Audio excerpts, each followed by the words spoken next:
Hello students, having fun? Yes, I know you are having fun. So we have brought you Computer Class 10th Self-Assessment questions, which you will understand easily and will also be useful in your studies. So let's begin. અહીં આપેલા વિકલ્પોમાંથી યોગ્ય વિકલ્પ પસંદ કરવાનો રહેશે. 1. કેલ્સી નીચેનામાંથી કયા પ્રકારના પેકેજનો નિર્દેશ કરે છે? A. Spreadsheet, B. મલ્ટીશીટ, C. Double sheet, D. નક્કી કરી શકાતું નથી. અહીં પ્રશ્ન 1નો સાચો ઉત્તર ઓપ્શન A સ્પ્રેડશીટ છે. 2. નીચેનામાંથી કયો વિનિયોગ કેલ્સી માટે યોગ્ય નથી? A. સરવૈયું તૈયાર કરવું, B. પરિણામનું વિશ્લેષણ, C.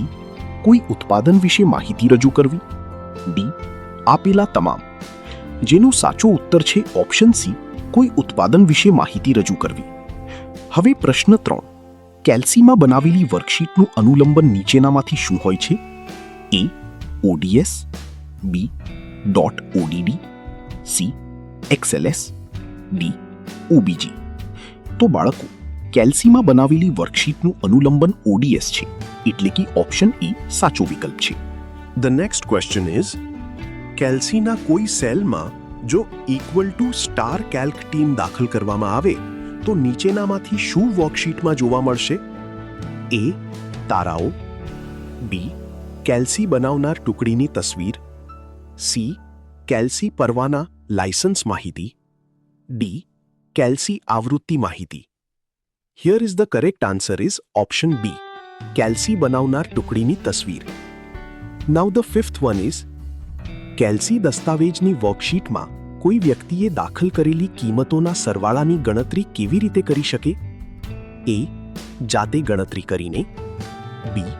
ઓટોસમ વડે, C. સૂત્ર વડે, D. ઉપરોક્ત તમામ.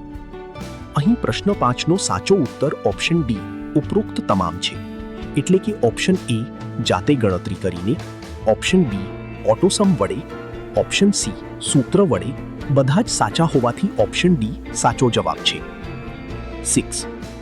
જો આપણે વર્કશીટના અન્ય કોઈ સેલનો નિર્દેશ ધરાવતા સૂત્રવાળા સેલને અન્ય જગ્યાએ ખસેડીએ તો સૂત્રમાંના સેલનું શું થશે? A.